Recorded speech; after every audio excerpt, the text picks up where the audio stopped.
अच्युतं केशवं कृष्णदामोदरं नाम नारायणं जानकीवल्लभम। जय श्री कृष्ण। प्यारे भक्तों, आप सभी का मेरे YouTube चैनल जीवन के रंग में बहुत बहुत स्वागत है और आप सभी को माघ स्नान की बहुत बहुत शुभकामनाएं।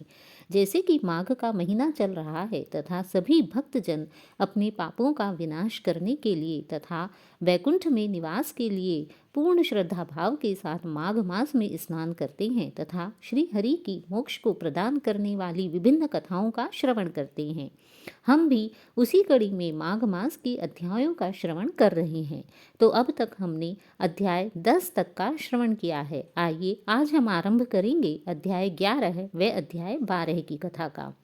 तो अध्याय 11 की कथा का श्रवण करने से पहले हम देख लेते हैं कि इससे पूर्व कौन सी कथा चल रही थी। इससे पूर्व हमने देखा कि हेमकुंडल नामक वैश्य के 2 पुत्र थे, विकुंडल तथा कुंडल, जो सदैव पाप में रत रहते थे तथा उनकी मृत्यु के पश्चात उन दोनों को यमलोक में ले जाया जाता है। वहाँ पर यमलोक में यमराज विकुंडल को स्वर्ग तथा कुंडल को नरक में भेज देते हैं, जिससे विकुंडल बहुत ही आश्चर्यचकित होता है तथा देवदूतों से यमदूतों से अपने स्वर्ग जाने का कारण पूछता है। तब यमदूत बताते हैं कि तुमने भूल से अपने दोस्त के साथ, अपने मित्र के साथ 2 बार नर्मदा नदी में माघ मास में स्नान किया था, जिस कारण तुम्हारे सभी पाप नष्ट हो गए और तुम्हें स्वर्ग की प्राप्ति हुई है। यह सुनकर विकुंडल बहुत ही आश्चर्यचकित हो जाता है तथा उसके पश्चात यमदूत से सभी प्राणियों को मोक्ष प्राप्त कराने वाले कार्यों के विषय में पूछता है कि ऐसे कौन से कर्म हैं जिन्हें करने से मनुष्य को स्वर्ग की प्राप्ति होती है तथा मनुष्य को नरक लोक को नहीं देखना पड़ता। तब यमदूत विकुंडल से प्रसन्न होकर उसे स्वर्ग को प्रदान करने वाले कार्यों के विषय में बताता है। आइए अब शुरू करते हैं इससे आगे की कथा। तो आरंभ करते हैं अध्याय 11। इस प्रकार यमदूत के द्वारा संपूर्ण कथाओं को कहने के पश्चात तथा संपूर्ण नियम जान लेने से विकुंडल अत्यधिक प्रसन्न हुआ। तब विकुंडल कहने लगा कि तुम्हारे वचनों से मेरा चित्त अति प्रसन्न हो गया है, क्योंकि सज्जनों के वचन सदैव गंगाजल के समान पापों का नाश करने वाले होते हैं। जिस प्रकार व्यक्ति अपने पापों का नाश करने के लिए गंगा जी में स्नान करता है, उसी प्रकार आपके वचनों से मेरे चित्त के सभी संशय दूर हो गए हैं, क्योंकि उपकार करना तथा प्रिय बोलना सज्जनों का स्वभाव होता है। जैसे अमृत मंडल चंद्रमा को भी ठंडा कर देता है, उसी प्रकार आपके इन शुभ वचनों से मेरे हृदय की जलन शांत हो गई है। अब मुझे संपूर्ण वृत्तांत का ज्ञान हो गया है, किंतु अब कृपा करके आप मुझे यह भी बताइए कि किस प्रकार मेरे भाई का भी नरक से उद्धार हो सकता है, क्योंकि अपने भाई को नरक में देखकर मेरा चित्त उसी प्रकार जल रहा है जैसे दावानल से संपूर्ण जंगल जल जाता है। तब दूत कुछ देर ज्ञान दृष्टि से विचार कर मित्रता रूपी रस्से से बंधा हुआ विकुंडल से बोला, हे वैश्य, यदि तुम अपने भाई के लिए स्वर्ग की कामना करते हो तथा यदि तुम यह चाहते हो कि तुम्हारे भाई को नरक की यातनाएं न भोगनी पड़े, तो जल्द ही अपने 8 जन्म के पुण्य फलों को उसके निमित्त अर्पण कर दो।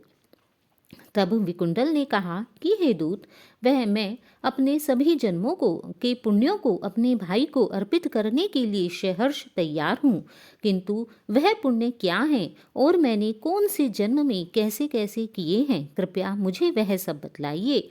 फिर उसके बाद मैं अपने सभी पुण्य अपने भाई को हर्षपूर्वक दे दूंगा। तब दूत कहने लगा कि हे वैश्य, सुनो, मैं तुम्हारे पुण्यों की सब कथा कहता हूँ। पूर्व समय में मधुवन में शाल्की नाम के एक ऋषि रहते थे। वह बड़े तपेश्वरी, ब्रह्म के समान तेज वाले, नवग्रह की तरह उनकी स्त्री रेवती के 9 पुत्र थे, जिनके नाम ध्रुव, शशि, बुध, तार, ज्योतिमान थे। इन 5 ने गृहस्थाश्रम धारण किया था तथा अन्य 4 पुत्र जो निर्मोह, चितमय, ध्यानिष्ठ और गुणातज्ञ थे, यह चारों संन्यास ग्रहण कर वन में रहने लगे। इन चारों ने विवाह नहीं किया था। यह चारों एक शिखा सूत्र से रहित पत्थर और सोने को समान समझते थे। जो कोई अच्छा या बुरा उनको अन्न दे देता, ये वही खा लेते। इनकी अपनी कोई इच्छा नहीं थी। जो कोई व्यक्ति जैसे भी कपड़े इन्हें दे देता, ये वैसे ही उनको पहन लेते। सदैव ब्रह्म के ही ध्यान में लगे रहते। इन चारों ने व्रत, शीत, निद्रा और आहार सबको जीत लिया था। बस चर अचर को विष्णु रूप समझते थे तथा मौन धारण कर संसार में विचरते थे। ये चारों महात्मा भगवान विष्णु को प्राप्त करने के लिए कठोर संयम से रहते तथा तप करते थे। ये चारों महात्मा एक बार संसार में विचरण करते हुए तुम्हारे घर आए थे। जब तुमने मध्याह्न के समय भूखे प्यासे इनको अपने आंगन में देखा, तब तुम अत्यधिक गदगद हो गए तथा रुंधे कंठ से आंखों में आंसू भरकर इनको नमस्कार किया और बहुत ही आदरपूर्वक इनका सत्कार किया। तब इनके चरणों को धोकर बड़े प्रेम से तुम इनसे कहने लगे कि आज मेरे अहोभाग्य हैं, आज मेरा जन्म सफल हुआ, मुझ पर भगवान प्रसन्न हुए, आज मैं सनाथ हुआ, मेरे माता पिता, पत्नी, पुत्र, गौ आदि सभी धन्य हैं जो आज मैंने हरि के सदृश आपका दर्शन किया है। क्योंकि हरि के लिए तप करने वाला व्यक्ति तथा हरि के जो भक्त होते हैं वह भी स्वयं हरि के समान ही होते हैं। उनके दर्शन से भी व्यक्ति को उतना ही पुण्य मिलता है जितना कि भगवान हरि के दर्शन से मिलता है। भगवान श्री हरि अपने भक्तों पर अत्यधिक प्रसन्न होते हैं तथा अपने भक्तों की सेवा करने वाले व्यक्तियों से और भी अधिक प्रसन्न हो जाते हैं। भगवान श्री हरि विष्णु अपनी सेवा करने वाले व्यक्तियों से इतना अधिक प्रसन्न नहीं होते जितना कि उनके भक्तों की सेवा करने वाले व्यक्तियों से होते हैं। सो हे वैश्य, इस प्रकार तुमने श्रद्धा से उनका पूजन किया और चरण धोकर जल को मस्तक से लगाया तथा इसके पश्चात उस जल से अपने घर को पवित्र किया। फिर विधि पूर्वक उनका पूजन करके तुमने इन सन्यासियों को भोजन कराया। इन सन्यासियों ने भोजन करके रात को तुम्हारे घर में ही विश्राम किया और ब्रह्मा के ध्यान में लीन हो गए। इन सन्यासियों के सत्कार से जो पुण्य तुमको मिला सो मैं अब भी कहने में असमर्थ हूँ, क्योंकि सब भूतों में प्राणी श्रेष्ठ है।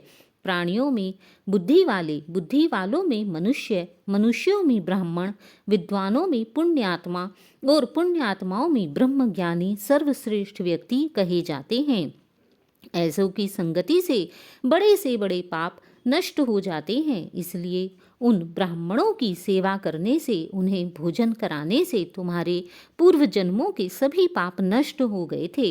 यह पुण्य तुमने अपने पहले 8वें जन्म में किया था।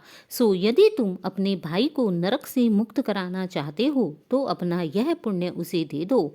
सो दूत के ऐसे वाक्य सुनकर उसने प्रसन्न चित्त होकर अपने पुण्य अपने भाई कुंडल को दे दिया, जिससे उसका भाई कुंडल नरक से मुक्त हो गया। क्योंकि अपने भाई का उद्धार करने में दूसरा भाई ही समर्थ हो सकता है। भला एक भाई के अलावा और कौन हो सकता है जो अपने पुण्य भी अपने भाई को दे दे।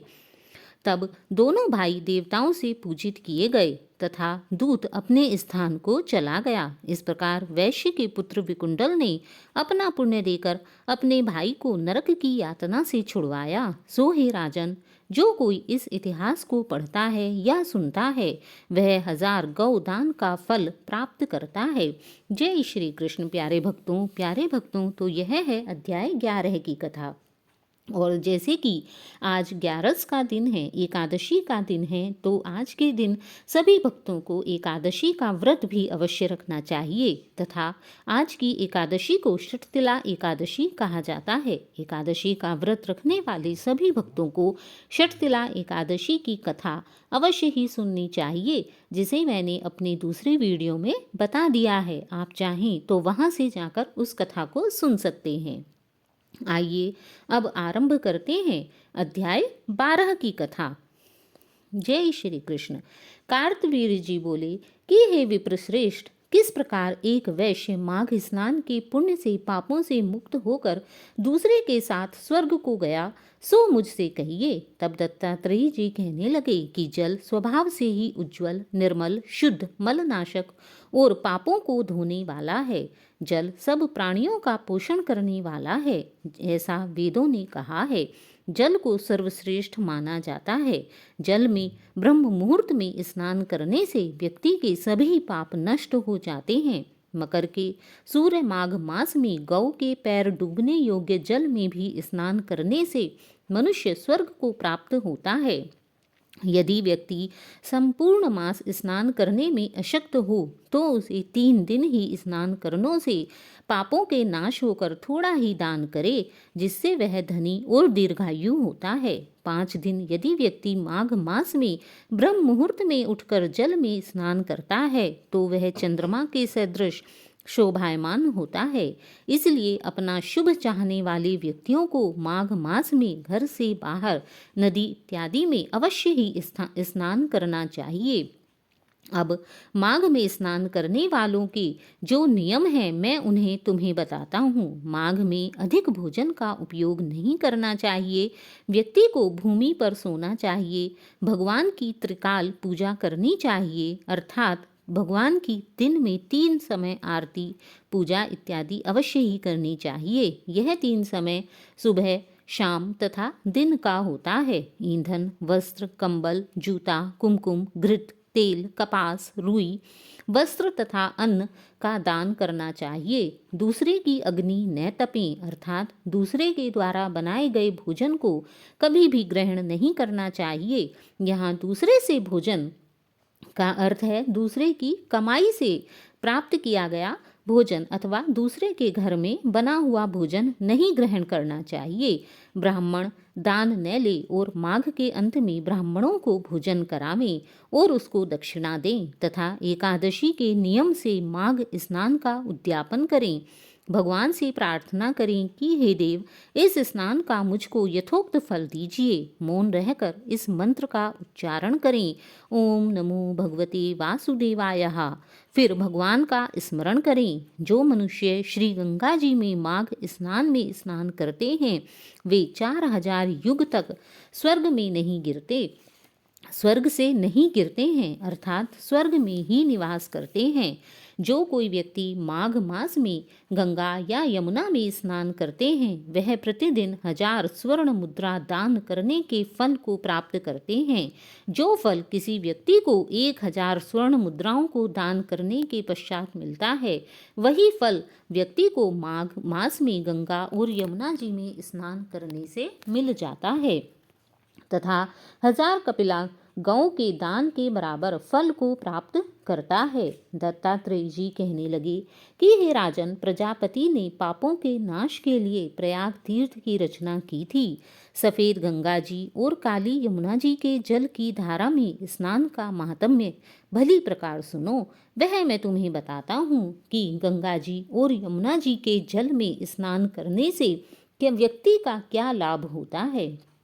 जो व्यक्ति इस संगम में माघ मास में स्नान करता है वह कभी भी गर्भ योनि में नहीं आता। भगवान विष्णु की दुर्गम माया माघ मास में प्रयाग तीर्थ पर सब कुछ नष्ट कर देती है। माघ मास में प्रयाग में स्नान करने से मनुष्य अच्छे भोगों को भोग कर ब्रह्मा को प्राप्त हो जाता है।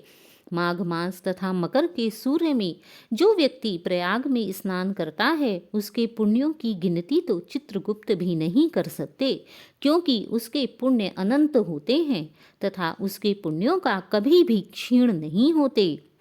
100 वर्ष तक निराहार रहकर कठोर तप करके व्यक्ति को जो पुण्य मिलता है वही फल माघ मास में 3 दिन प्रयाग में स्नान कर लेने से प्राप्त हो जाता है। माघ की महिमा इतनी है कि स्वयं ब्रह्म भी उसे कहने में समर्थ नहीं है।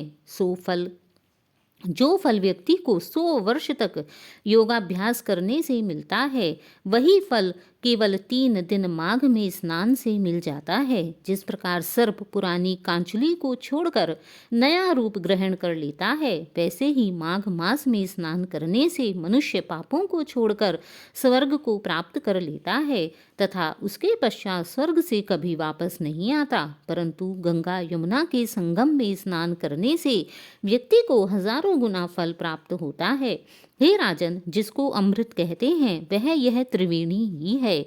इस त्रिवेणी में स्नान करने के लिए स्वयं ब्रह्मा, शिव, रुद्र इत्यादि भी पृथ्वी पर आते हैं। ब्रह्मा, शिव, रुद्र, आदित्य, मरुतगण, गंधर्व, लोकपाल, यक्ष, गुह्यक, किन्नर, अणिम आदि गुणों से सिद्ध तत्वज्ञानी ब्रह्माणी, पार्वती, लक्ष्मी, शची, नैना, दिति, अतिथि, संपूर्ण देव पत्नियां तथा नागों की स्त्रियां घृताची, मेनका, उर्वशी, रंभा, तिलोत्तमा, अप्सरागण और सब पितर मनुष्यगण, कलयुग में गुप्त और सतयुग आदि में प्रत्यक्ष सब देवता माघ मास में स्नान करने के लिए इस त्रिवेणी की नदी पर आते हैं। इन दिनों माघ मास में प्रयाग में स्नान करने से जो फल मिलता है वह ईश्वर ही कह सकता है। ईश्वर के अतिरिक्त उसे कोई और कहने में समर्थ नहीं है। मनुष्य में तो उसके कहने की तिनका भर भी शक्ति नहीं है। हजारों अश्वमेध यज्ञ करने से यह फल प्राप्त नहीं होता जो माघ मास में त्रिवेणी में संगम करने से प्राप्त हो जाता है। पूर्व समय में कांचन मालिनी ने इस स्नान का फल राक्षस को दिया था, जिस कारण वह राक्षस पापी मुक्त हो गया था तथा अपने सभी कष्टों को छोड़कर स्वर्ग को उसने प्राप्त किया था। ऐसे पुण्यों को प्रदान करने वाले माघ मास में भला कौन व्यक्ति स्नान नहीं करना चाहता। अतः जो भी व्यक्ति अपना पुण्य चाहता है, अपना शुभ चाहता है, उन सभी को प्रयत्नपूर्वक माघ मास में अवश्य ही स्नान करना चाहिए। जय श्री कृष्ण। प्यारे भक्तों, तो यह है अध्याय 12 की कथा। इससे आगे की कथा कि कांचन मालिनी ने किस प्रकार राक्षस को उसके पापों से मुक्त किया, इसकी कथा हम अगले अध्याय 13 में सुनेंगे। तो यदि आपको मेरी यह वीडियो अच्छी लगी हो तो प्लीज़ इसे लाइक कीजिए, चैनल को सब्सक्राइब कीजिए और हाँ, इस वीडियो को शेयर करना ना भूलें। तब तक के लिए जय श्री कृष्ण, राधे राधे। भगवान श्री हरि विष्णु की अनंत कृपा आप सभी पर ऐसे ही बनी रहे और आप सभी माघ मास में स्नान करते रहें। जय श्री कृष्ण।